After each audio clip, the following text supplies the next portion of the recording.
चलिए पढ़ते हैं स्टूडेंट्स वेंट ऑफ फैक्टर का 8th न्यूमेरिकल और इस चैप्टर का 73rd न्यूमेरिकल। ठीक है, अब यहाँ पे कहा है कि कैलकुलेट ऑस्मोटिक प्रेशर। ठीक है, तो फर्स्ट पॉइंट मैं लिखता हूँ ऑस्मोटिक प्रेशर ऑफ ए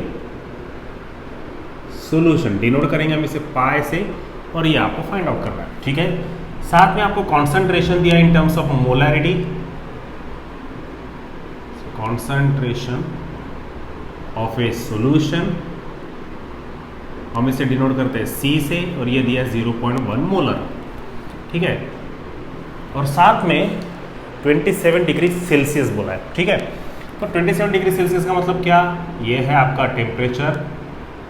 तो temperature equals to T equals to कितना, 27 डिग्री सेल्सियस। इसे कन्वर्ट कीजिए 273 में ऐड करके, शॉर्टकट नहीं, ये तो मुझे भी पता है कि 300 केल्विन आता है, बट नहीं करना वैसे। ठीक है, के ए आपको दिया है, और के ए क्या है, ये है डिसोसिएशन कांस्टेंट।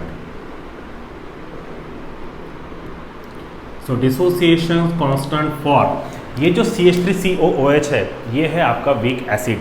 तो ये जो डिसोसिएशन कांस्टेंट दिया है, ये दिया है फॉर वीक एसिड के लिए।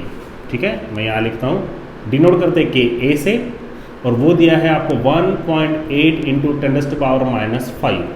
ठीक है, अब हमें जो वैल्यू पता है उसे लिख लेने हैं। तो उसे हम लिखते हैं कि यूनिवर्सल गैस कांस्टेंट, R से डिनोट करेंगे, ये आएगा 0.082।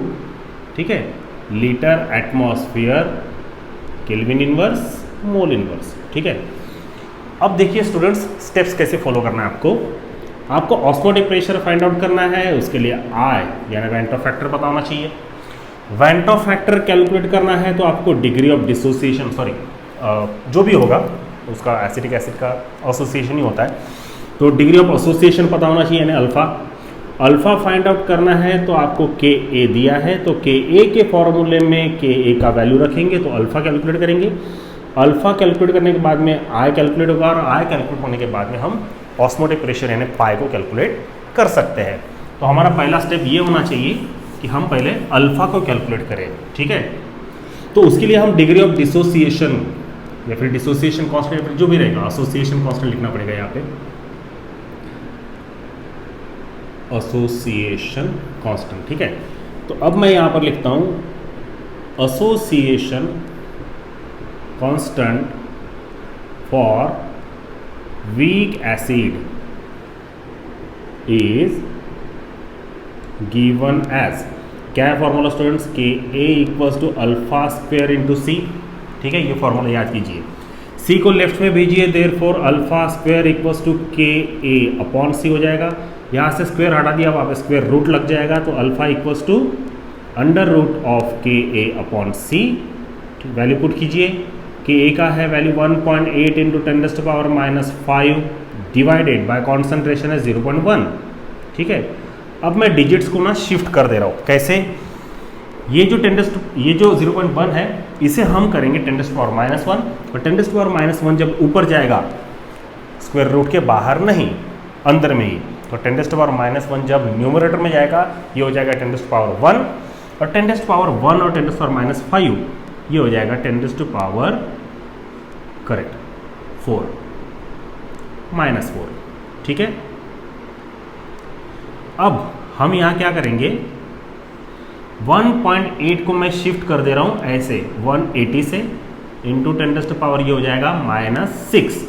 ठीक है, अब आप एक तो 180 का डायरेक्ट स्क्वायर रूट कैलकुलेट कर लीजिए लॉग टेबल से, या फिर लॉग कैलकुलेशन से। तो मैं लॉग कैलकुलेशन करता हूँ, देयरफॉर अल्फा इक्वल्स टू 180 का लॉग कैलकुलेशन कैसे होगा, ये हो जाएगा 1/2, स्क्वायर रूट है, क्यूब रूट नहीं है, 1/2 लॉग ऑफ 180 इंटू 10⁻⁻6 का हो जाएगा 10⁻⁻3। ठीक है, अब 1/2 इंटू, इसके लिए आपको 180 का लॉग पता होना ज़रूरी है, और वो आता है 2.2552 इंटू 10⁻⁻3। ठीक है, ये वैल्यू को 2 से डिवाइड कीजिए, कितना आएगा, 2 1 ज़ा 2, 2 1 ज़ा 2, 2 2 ज़ा 4, कैरी 1, ये 15 हो गया, 2 से 1 ज़ा 14, कैरी 1, ये 6, इंटू 10⁻³ ये आ गया अल्फ़ा। अब ये जो वैल्यू आई है ये आपका आंसर नहीं है, ये आपने कैलकुलेट किया है डिवाइड करके। अब इसका आपको एंटीलॉग भी कैलकुलेट करना है और वह एंटीलॉग आता है 13.41 इंटू 10⁻³ तो अगर मैं डिजिट्स को शिफ्ट कर दूं तो ये हो जाएगा 0.01341। तो आपने ये अल्फ़ा कैलकुलेट कर लिया, ठीक है। अब अल्फ़ा की वैल्यू तो आ गई, अब हम वेंटो फैक्टर को कैलकुलेट करते हैं, ठीक है। तो मैं यहाँ लिखता हूँ देयरफॉर सॉरी यहाँ पे ना हमें डिसोसिएशन ही लिखना पड़ेगा, होता तो एसोसिएशन ही है बट डिसोसिएशन करना पड़ेगा ताकि हम अल्फ़ा का वैल्यू कैलकुलेट कर सके, वेंटो फैक्टर का वैल्यू कैलकुलेट कर सके, ठीक है। Therefore dissociation of CH3COOH can be given as, कैसा होगा डिसोसिएशन CH3COOH इक्विलिब्रियम कंडीशन में ये हो जाएगा CH3COO minus plus H plus, यानी ये हो जाएगा 1 माइनस अल्फ़ा, ये हो जाएगा अल्फ़ा, ये भी alpha.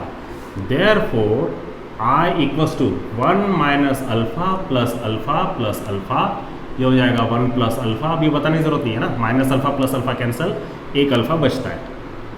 So I equals to 1 plus alpha का वैल्यू ये है 0.01341,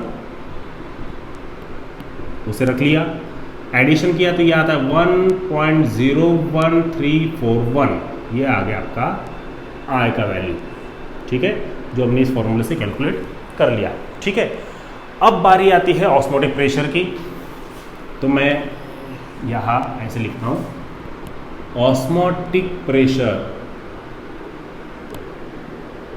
इज गिवन एज, अब ज़्यादा कैलकुलेशन नहीं बचा है, pi equals to I into C into R into T, ठीक है। अब I का वैल्यू क्या है 1.01341 इंटू कॉन्सेंट्रेशन कितना दिया है, ये दिया है 0.1 इंटू R का वैल्यू 0.082 इंटू टेम्परेचर है 300, ठीक है। अब हम क्या करेंगे ना, पूरे डिजिट्स को शिफ्ट कर देते हैं, कैसा 1 2 3 4 ये 5 हो गया, 1.01341 इंटू ये जो 0.1 है ये एक डिजिट, इसे लिखते हैं हम 82 और इसे लिखते हैं 300 थोड़ी देर के लिए। तो ये डिजिट्स हो गए कितने 5, ये 6 7 8 9, ये हो जाएगा 10⁻⁹, ठीक है।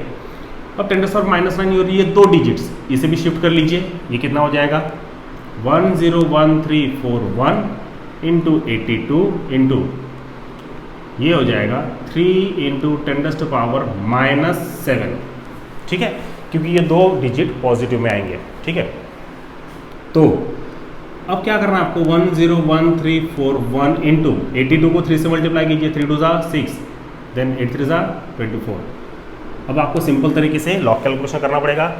इसके लिए 1.01341 का लॉग लेते हैं जो कि आता है 4.0057, उसमें 246 के लॉग को हम ऐड करेंगे, मल्टीप्लिकेशन है ना, ऐड करते तो 2.3909 अगर हम ऐड करते हैं तो एडिशन आता है 6.3966, और जब आप इसका एंटीलॉग देखते हैं तो ये आता है 2.492, तो 2.492 इंटू ये आता है 10⁻⁶, और ये 10⁻⁻7 है, इसे मत भूलिए।